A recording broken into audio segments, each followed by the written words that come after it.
Basic Appraisal Principles, page 352. Unit 4, Real Estate Contracts and Financing. After the complaint has been heard in court, in the absence of unusual circumstances, the judge will order the property sold to satisfy the debt. The judge will appoint the sheriff or court commissioner to conduct the same type of public auction, a sheriff's sale, that follows a foreclosure by advertisement. A notice of sale must be posted at the courthouse and published in a newspaper of general circulation in the country. After the sheriff's sale, the borrower's statutory redemption rights are essentially the same as they would be if the mortgage had been foreclosed by advertisement instead of judicially. Junior lien holders and foreclosure. A foreclosure sale invalidates not only the borrower's interest in the property, but also the interests of any junior lien holders, those with liens subordinate to the first mortgage lender's lien. Junior lien holders can protect their interests by paying the delinquencies on the senior loan, curing the default, and adding the amount of these payments to the balance due on the junior lien, or by purchasing the property at the sale. Junior lien holders may then, if necessary, foreclose their own lien. For example, Smith borrows $10,000 from First Bank, secured by a first mortgage. Later, Smith borrows an additional $20,000 from Second Bank and gives Second Bank another mortgage, a second mortgage. First Bank is the senior lien holder, and Second Bank is the junior lien holder. If Smith defaults on First Bank's loan, Second Bank can pay off the delinquent amount and thus prevent First Bank from selling the property. The payment is added to the balance owed by Smith on Second Bank's loan. Alternatively, a junior lien holder may redeem the property after foreclosure at the end of the borrower's statutory redemption period. Junior lien holders are given 5 days in which they have the right to satisfy all prior indebtedness and take title to the property. To ensure that they will find out about a default as soon as possible, junior lien holders may record a request for notice of default. The senior lien holder will then be required to notify the junior lien holder if the borrower defaults on the loan, and the junior lien holder can decide what steps to take. Deed in lieu of foreclosure. A borrower may be able to escape foreclosure by giving the lender a deed in lieu of foreclosure. This simply means that the borrower deeds title to the property to the lender rather than going through the foreclosure process. This may help protect the borrower's credit and prevent the additional costs of foreclosure. The lender is not required to accept the deed in lieu of foreclosure, but may be willing to because it may save the lender time and expense.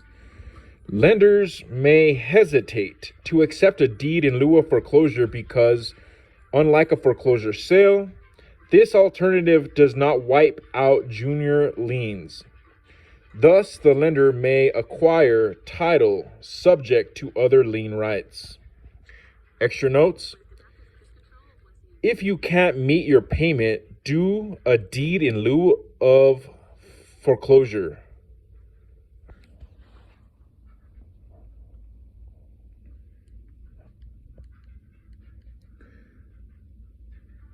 Page 353.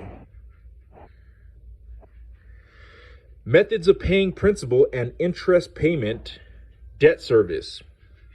When a mortgage is given on property, the borrower is loaned a certain amount of money that must be paid back, usually with interest. There are several different methods of repayment and ways of calculating the interest on the loan. Straight or term loans. A straight or term loan is one in which the borrower pays only the interest until the end of a predetermined period. The term of the note is usually relatively short, such as 3 or 5 years. When the term is up, the full principal amount of the loan is due. In reality, most straight notes are not paid off at the end of the term. They are usually refinanced or renewed for an additional period. Of course, the terms of the note, such as the interest rate, are subject to change at the time of renewal. For example, Stoddard purchases some property and signs a straight note with the following terms. The loan amount is $80,000 with an annual interest rate of 11.5%. Interest is payable every 6 months for a term of 5 years. At the end of the 5 years, the full principal amount of $80,000 will be due. When the 5 years is passed, if Stoddard does not have $80,000 to pay off the loan, he will probably refinance, either with the existing lender or a new lender. A mortgage that secures a straight note is referred to as a straight-term mortgage, or simply as a term mortgage. Fully amortized loans. In contrast to a straight note, when a loan is amortized, the payments include both principal and interest. A fully amortized loan is one that provides for complete repayment of the loan in an agreed period by means of regular payments that include a portion for principal and a portion for interest. See Table 13.2. Table 13.2. How an amortized loan is repaid. Example, $90,000 loan at 10 1/4% interest, I'm assuming, 30-year term, figures approximate. Payment number 1. The principal balance is $90,000. The total payment is $806.49. The interest portion is $768.75. The principal portion was $37.74. The ending balance is $89,962.26. And it shows payments 2 through 5. Same total payment. Interest portion changes a bit. Extra note. A mortgage is compound interest. You're paying on unpaid balance. Debt service. The series of principal and interest payments required to pay a debt over a specified period.